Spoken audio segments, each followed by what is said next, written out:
आप यहां पर मेरे साथ में इस खबर को देख रहे हैं, आप यहां पर सनशाइन पिक्चर्स नाम से एक यूट्यूब चैनल देख रहे हैं जिस पर केरल स्टोरी नामक ऑफिशियल ट्रेलर है।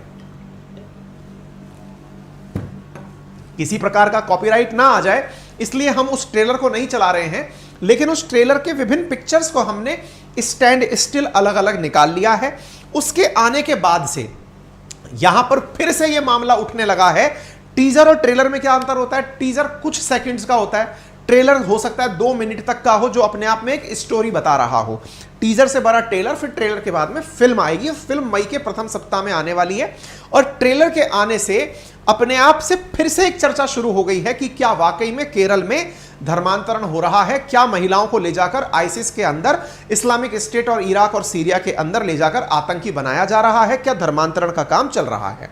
फिल्म के जो डायरेक्टर हैं उनका नाम सुदीप सेन है और इसके जो प्रोड्यूसर हैं यानी जिनका पैसा लगा है उनका नाम विपुल अमृतलाल शाह है। ठीक है, फिल्म के जो कलाकार हैं उनमें अदा शर्मा बेहतरीन कलाकारी में है। केरल राज्य भारत के दक्षिण में स्थित है, जिसको हाल ही में हमने वाटर मेट्रो के चलता भी चर्चा में लिया है। ठीक है, अब थोड़ा सा कल्चर यहाँ का जो है ना डेमोग्राफी जान लीजिए। रिलीजन के आधार पर केरल में कौन सी जनसंख्या कितने प्रतिशत है। साथियों, आपके सामने कुछ फिगर्स हैं। अगर आप हिंदुओं को देखते हैं, हिंदुइज्म फॉलो करने वाले केरल के मान्यताधारी लोगों को देखते हैं, भारत में जनगणना हर 10 साल के अंदर होती है।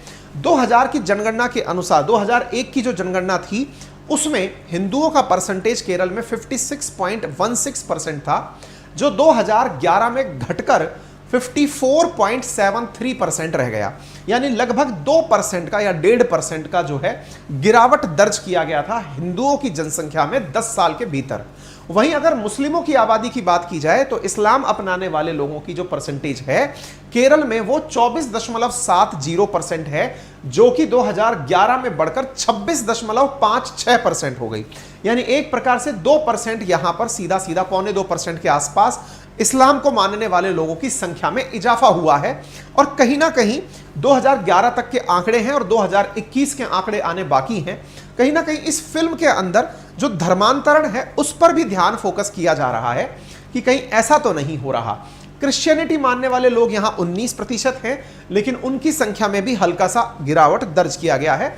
बाकी जो परसेंटेज हैं वो लेस देन 0.01% हैं। ठीक है, ये जो आपने डेमोग्राफिक परसेंटेज यहां पर देखा, इसी से ही प्रेरित होती हुई यह फिल्म है। जिस फिल्म के अंदर जो कहानी शुरू होती है एक महिला से शुरू होती है। वो महिला जो कि एक नर्सिंग कॉलेज की छात्रा है, वो जब नर्सिंग कॉलेज की छात्रा है तो उसके रिलीजियस बिलीफ को किस प्रकार से तोड़ा जाता है, यानी उसका जो अपने धर्म पर या हिंदुइज्म पर जो ट्रस्ट है उसको कैसे ब्रीच किया जाता है, उसकी पूरी प्रक्रिया कि धर्मांतरण करने से लेके आतंकवाद में धकेलने तक की जो प्रक्रिया है वो कैसे होती है, वो इस फिल्म के अंदर दिखाई गई है। इसमें जिस शालिनी नामक बच्ची का जिक्र किया गया है, शालिनी उन्नीकृष्णन का, उसमें ट्रेलर में दिखाया गया है कि वो अपने माँ से काफी प्यार करती है। माँ उसको भोजन कराते हुए तस्वीरों में दिखाई पड़ती है, एक काफी अच्छे परिवार से है, लेकिन वही लड़की बाद में जाकर आतंकी बनती है, धर्मांतरण करती है। तो इस चीज को कम समेट करके यह फिल्म बनी हुई है। ठीक है, ट्रेलर की शुरुआत होती है जब उस बच्ची से एक पुलिस अधिकारी पूछता है कि तुमने आईसिस कब ज्वाइन किया। जब ये गिरफ्तार होती है तब इससे पूछा जाता है कि तुमने आईसिस कब ज्वाइन किया, तो ये लड़की कहती है कि सवाल ये नहीं है कि मैंने आईसिस कब ज्वाइन किया, सवाल ये है कि मैंने क्यों और कैसे ज्वाइन किया। इसी क्रम में इस लड़की के साथ में इसकी सहेलियों का, जो इसके साथ के कॉलेज की छात्राएं हैं, उनका संवाद दिखाया गया है, जिसमें एक मुस्लिम लड़की है जो नमाज अदा करती हुई दिखाई गई है। वो मुस्लिम लड़की अपने साथियों से, जो इसकी जो मित्र हैं, हिंदू मित्र हैं, उनसे कहती हुई पाई जाती है कि ईश्वर केवल एक ही है और उसका नाम अल्लाह है।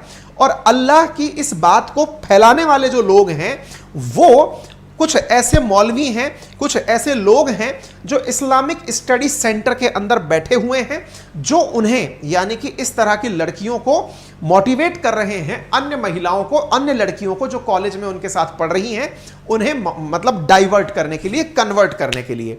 साथ में यहां पर मौलवी को कई आपत्तिजनक शब्द बोलते हुए भी देखा जाता है कि उन महिलाओं के साथ फिजिकल संबंध बनाइए, उन्हें प्रेग्नेंट करिए और उन्हें इस प्रकार से फोर्सफुली इधर की तरफ लेकर आइए, जितना जल्दी हो सके, फिर उन्हें नेक्स्ट मिशन के लिए भेज दीजिए। ऐसा यहां पर तस्वीरों के माध्यम से समझ में आ रहा है।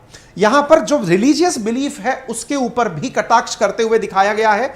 यहां पर एक लड़की दूसरी लड़की से जब पूछती है कि तुम किस भगवान को मानते हो, तो इसके विश्वास पर प्रश्न उठाते हुए कि तुम अगर शिव को मानते हो तो वो शिव जो अपनी पत्नी के विरह में फूट फूट कर रोता है। जिस दृश्य का जिक्र किया गया है वो ये दृश्य है जब राजा दक्ष की संतान सती जो हैं वो जब सती हो जाती हैं, उस दृश्य के ऊपर कि कैसे शिव जब रोने लगते हैं, वो दक्ष और सती वाला जो दृश्य है उसके ऊपर उस लड़की कमेंट कर रही है कि ऐसा भगवान कैसे हो सकता है जो अपनी पत्नी के वियोग में फूट फूट कर रोता है। यानी फेथ पर अटैक करते हुए दिखाया गया है। ऐसे ही फेथ के साथ साथ यहां एक और दृश्य दिखाया गया है जिसमें महिलाएं जब बाजार से जा रही हैं तो उनके कपड़े फाटते हुए कुछ गूंस, कुछ गुंडे दिखाए गए। ये गुंडे जब इस प्रकार की हरकत करते हैं तो ये भी पूरी तरह प्लांटेड दिखाए गए हैं और बताया जाता है। फिर ये लड़की फिर से इन सब की काउंसलिंग करते हुए पाई जाती है कि तुम्हारे कपड़े इसलिए फटे क्योंकि तुमने हिजाब नहीं लगा रखा था। अगर तुम हिजाब लगाती तो तुम्हारे ऊपर कभी भी ऐसा नहीं होता कि हिजाब लड़कियों के साथ ऐसा कुछ हुआ हो। इस तरह से इस फिल्म के अंदर इस बात को पूरी तरह से यह दर्शाया गया है कि कैसे एक लड़की का माइंड वॉश किया जाता है और ब्रेन वॉश करके उसके रिलीजियस बिलीफ पर, उसके ड्रेसिंग सेंस पर, उसके खान पान पर, उसके बोलचाल पर कैसे कैसे माइंड वॉश करके उसे फाइनली कन्वर्ट करा दिया जाता है और कन्वर्ट करके उसे इस्लाम अपनवा दिया जाता है। इस्लाम अपनाने के बाद में फिर उसका निकाह करा दिया जाता है। उसका निकाह एक मुस्लिम लड़के के साथ करवा करके शालिनी का नाम कन्वर्ट होकर के फातिमा भी हो जाता है। फिर यहां से कहानी में एक ट्विस्ट आता है कि उसकी मां जब घर आती है उस लड़की के तो पूछती है मेरी बेटी कहां है, तो यहां जवाब मिलता है कि अब शालिनी नहीं, यहां फातिमा रहती है। असल में ये जो कहानी आपने ट्रेलर में सुनी, एग्जैक्टली सेम कहानी ऐसे ही वर्ष 2017 में न्यूज में छपी थी। हालांकि जब पत्रकारों से पूछा गया या फिर फिल्म निर्माताओं से पूछा गया कि क्या वाकई में ऐसा कुछ है कि आप 2017 की कहानी के ऊपर ही फिल्म बना दिए हैं, तो उन्होंने इस बात से इनकार किया है। हालांकि एज इट इज पूरी स्टोरी मैं आपको न्यूज में दिखाऊंगा 2017 में निकलकर आई थी, जब केरला में कुछ लड़कियां इसी तरह से आईसिस में शामिल होने चली गई थी। तब उनकी मां ने गुहार लगाकर सरकार से उन्हें वापस बुलाने की बात की थी। ठीक है, तो ये सारी चीजें यहां पर होती हैं और ये लड़की फाइनली जाते हुए दिखाई जाती है, आईसिस में शामिल होती है और फिर इसे आतंक में झकोर दिया जाता है और यहां पर सारी बातें बताई गई हैं। सवाल ये कि क्या ऐसा कुछ है, तो चलिए इसके बारे में चर्चा करते हैं। देखिए क्या होता है, आतंकवाद के समर्थक लोग सिंपैथाइजर कहलाते हैं। सिंपैथाइजर मतलब जो आतंकियों की घटना को निंदा भी नहीं करते, एंडोर्स भी नहीं करते कि ये सही है या गलत है, लेकिन हां मन ही मन खुश होते हैं कि हाँ ये तो सही हुआ। जैसे आपने बहुत बार इंडिया में कई जगह ऐसी बातें सुनी होंगी कि साहब इंडिया के मैच हारने पर कई लोग तालियां बजाते हैं, कई लोग खुश होते हैं, पटाखे चलते हैं। ये हम लोग कई जगह सुनते हैं इस तरह की बातें।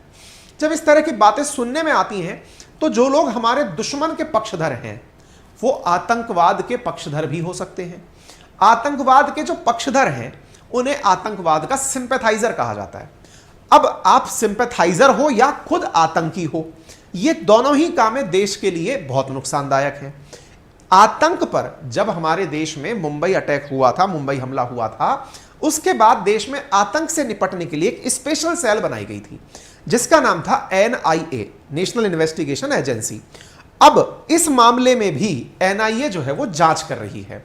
जो आतंक से जुड़े मामले हैं या फिर आईसिस के आतंकियों को समर्थन देने से जुड़े मामले हैं, उनकी जांच NIA कर रही है। तो NIA ने, आप यहां पर फरवरी 2023 की खबर देख रहे हैं, वो 60 लोकेशंस केरला और तमिलनाडु की ऐसी जगह जाकर के उन्होंने कर्नाटका के अंदर, केरला के अंदर जाकर के सर्च किया है जहां पर ISIS के सिंपैथाइजर्स रहते हैं, यानी जिनकी नजर में ISIS जो कर रहा है वो सही है। पहली चीज तो ये होती है। दूसरी बात 2021 की है और उसमें क्या है, जो कि इस समय ना तो इस फिल्म का टीजर था ना ही ट्रेलर था।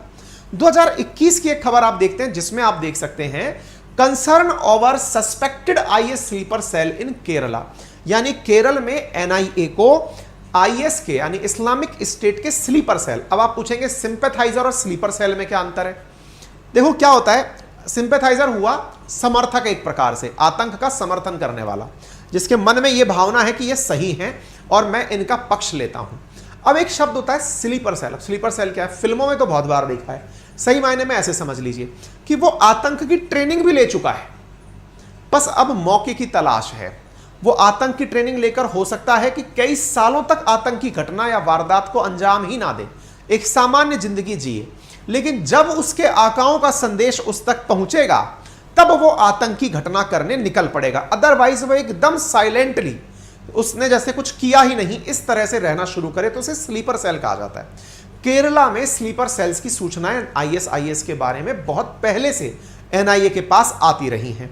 आप यहां पर एक खबर देखते हैं केरला में लव जिहाद की। एक महिला से कहती है कि दे वर lord, ब्रेनवॉश्ड and converted to Islam. ऐसी खबरें केरला से आती रही हैं। About 100 people from Kerala joined ISIS over the years. ये पुलिस का बयान है, वर्ष 2017 का बयान है। जिस केरला पुलिस ने इस विषय के ऊपर केस दर्ज किया होगा, उस पुलिस ने 2017 में खुद ने स्वीकार किया है कि केरल से 100 से अधिक लोग आईसिस ज्वाइन कर चुके हैं। अब लोग में महिला और पुरुष मेंशन नहीं होता है, लोग ज्वाइन किए हैं तो कोई ना कोई तो गया होगा। पुलिस के पास यह आंकड़ा है, दैट मीन्स इस बात में कुछ तो सत्यता है। इसी प्रकार की जो एक घटना मैं आपसे साझा कर रहा हूं, जो फिल्म से बिल्कुल मिलती जुलती प्रतीत होती है, वो अगस्त 17, 2021 की यह खबर है, जिसमें आप देखते हैं मदर ऑफ केरला वुमन, एक केरल की महिला की मां, who went to Afghanistan to join. मतलब एक मां, किसकी मां? एक महिला की, कौन सी महिला? जो कि अफगानिस्तान ज्वाइन होने गई थी आईसिस को। Ask government to bring her back. एक मां अपनी बच्ची को वापस बुलाने की मांग कर रही है क्योंकि उसकी बच्ची अफगानिस्तान में आईसिस ज्वाइन करने चली गई है। तो ये जो खबर है ना, जैसे एक के बिंदु नाम से है, ये तिरुवनंतपुरम की रहने वाली है, और निमिषा नामक महिला की ये वो थी जो निमिषा ही फातिमा बनी थी, और वो इंडियन गवर्नमेंट के पास आई थी कि मेरी बच्ची को और उसके 4 साल के बच्चे को वापस ले आइए क्योंकि वो वहां जाकर आईसिस ज्वाइन कर ली है। और यहां पर इसी न्यूज में एक और, मतलब इसी महिला के साथ साथ 3 और महिलाओं का भी जिक्र किया गया है जिन्होंने आईसिस ज्वाइन किया है। तो इस वजह से बहुत ज्यादा शक इस न्यूज पर जा रहा है कि इसी के केंद्र में ही ये खबर या पिक्चर बनी है। हालांकि वो इस बात को, क्योंकि निजता का ख्याल रखना बहुत ज्यादा जिम्मेदारी होती है फिल्म निर्माता की, इसलिए वो सीधे सीधे ये नहीं बोल सकते, बस वो इतना लिखकर छोड़ रहे हैं सत्य घटनाओं से प्रेरित। अब वो उन किरदारों के नाम एक्सपोज नहीं कर रहे हैं कि किसने ऐसा किया था, लेकिन जब हमने चीजें न्यूज में निकालकर खोजी तो उससे मिलती जुलती हमें यह खबर निकल करके मीडिया में आई। अच्छा, इसी ट्रेलर में एक लाइन और बोली गई है, और वो क्या है? Our ex chief minister has said. मतलब यहां पर वो जो महिला किरदार में है, जो बता रही है कि पहले वो शालिनी थी, अब वो फातिमा है, वो एक लाइन बोल रही है कैमरे में, और वो ये है कि हमारे पूर्व मुख्यमंत्री ने भी कहा है। क्या कहा है? ये हैं वो पूर्व मुख्यमंत्री जिनका नाम है वली ककाथू संस्कारण। यानी उस फिल्म में जिस महिला ने कहा है कि हमारे पूर्व मुख्यमंत्री ने भी कहा है कि यदि केरल को ध्यान से नहीं देखा गया तो ये पूरी तरह से आईसिस के कब्जे में होगा, कुछ ऐसा बयान इनका है जो इस टीजर में बोला गया है। और यहां पर आप देख सकते हैं यह बयान इनका 2010 का है। किनका? पूर्व मुख्यमंत्री वेली काकातु संस्कारण अच्युतानंदन। ये नेता कौन सी पार्टी से हैं? तो आप इन्हें देख सकते हैं, ये मतलब चीफ मिनिस्टर ऑफ केरला रह चुके हैं, और ये कम्युनिस्ट पार्टी ऑफ इंडिया के नेता हैं। अर्थात यदि कोई यह कहता है कि एक पूर्व मुख्यमंत्री भगवा विचारधारा से प्रेरित 2010 में भी रहा होगा, वो बात थोड़ी सी गैर लाजमी प्रतीत होती है इनके ऊपर। इनका बयान अखबारों में छपा था 2010 में, आप देख सकते हैं। इन्होंने कहा था कि पीएफआई, वही पीएफआई जिसके ऊपर बैन लगाने की मांग की गई थी, PFI try to make Kerala a Muslim country, ऐसी बात निकलकर आई थी। ऐसी बात किन्होंने कही थी? तो ये केरला के पूर्व मुख्यमंत्री थे वीएस अच्युतानंदन। अब अगर कोई व्यक्ति इतनी बड़ी डिग्निटी का इतनी बड़ी बात बोल रहा है तो उसमें भी कोई तो सार होगा। इसी आधार पर सत्य घटनाओं से प्रेरित कहकर इस ट्रेलर को बताया जा रहा है। जिन्हें पीएफआई के बारे में जानकारी नहीं है, मैं बता दूं, हमने पीएफआई के बारे में पहले एक सेशन किया था जिसमें बताया था कि आज से 7 महीने पहले भारत को मुस्लिम राष्ट्र बनाना चाहता था पीएफआई। क्यों मैंने था बोला था? क्योंकि पीएफआई के ठिकानों पर एनआईए ने सर्जिकल स्ट्राइक की थी। पीएफआई, जैसे इसके बारे में आप जाने तो पॉपुलर फ्रंट ऑफ इंडिया के नाम से जानी जाती है। 2006 में इसका गठन हुआ था और ये लोगों का ब्रेन वॉश करके धर्मांतरण के लिए प्रेरित करती है, ऐसा इसके बारे में खबरें रहती हैं। इसी कारण से राष्ट्र विरोधी पीएफआई पर प्रतिबंध लगाया गया और प्रतिबंध लगाने की खबर हमने आपसे 6 महीने पहले डिस्कस की थी और इसके बैन होने पर केरला से ही मांग उठी थी कि जब पीएफआई बैन कर सकते हो तो आरएसएस भी बैन करो, क्योंकि वो हिंदू राष्ट्रवाद प्रसारित करती है। यानी एक तरह से यह बात निकल कर आई कि पीएफआई अगर मुस्लिम राष्ट्र बनाना चाहती है तो गलत क्या है जब आरएसएस हिंदू राष्ट्र बनाना चाहती है। इस प्रकार की मांगे उठ करके यहां आई थी कि पीएफआई को बैन करते हो तो आरएसएस को भी बैन करो। ठीक है, तो यह पीएफआई की कहानी हो गई और पीएफआई के ऊपर ही उस मुख्यमंत्री ने आरोप लगाए थे। उम्मीद है आप सभी साथियों को ये बातें प्रॉपर तरीके से समझ में आ रही हों। ठीक है, तो इस फिल्म में जिन बातों को दिखाया गया है, उस फिल्म में बातों को दिखाने के पीछे निश्चित ही वर्तमान समय में चल रही घटनाओं का कोई ना कोई योगदान लेने का प्रयास किया होगा, लेकिन सिनेमेटोग्राफिक तरीकों में किस खबर को किस तरह से पेश किया जाएगा ये तो आने वाला समय बताएगा। उम्मीद है कि आप सभी साथियों को जो जानकारी हमने आपसे साझा की वो समझ में आई होगी। अगर आपको हमारा प्रयास पसंद आया हो तो आपसे छोटी सी गुजारिश है, वीडियो के नीचे राइट हैंड साइड कॉर्नर पर एक सब्सक्राइब का बटन दिया हुआ है, आप उसे क्लिक कर दें तो भविष्य में भी उसका कोई चार्ज नहीं लगता, लेकिन भविष्य में भी जब हम वापस आएंगे तो आपको हमारी सूचना हमसे पहले पहुंच जाएगी। और अगर आपने ऑलरेडी सब्सक्राइब किया हुआ है तो वीडियो के नीचे लाइक का बटन है, आप उसे शेयर दबा सकते हैं। और हाँ, कमेंट बॉक्स आपके लिए खुला है, जरूर कमेंट बॉक्स में अपनी राय जरूर बताएं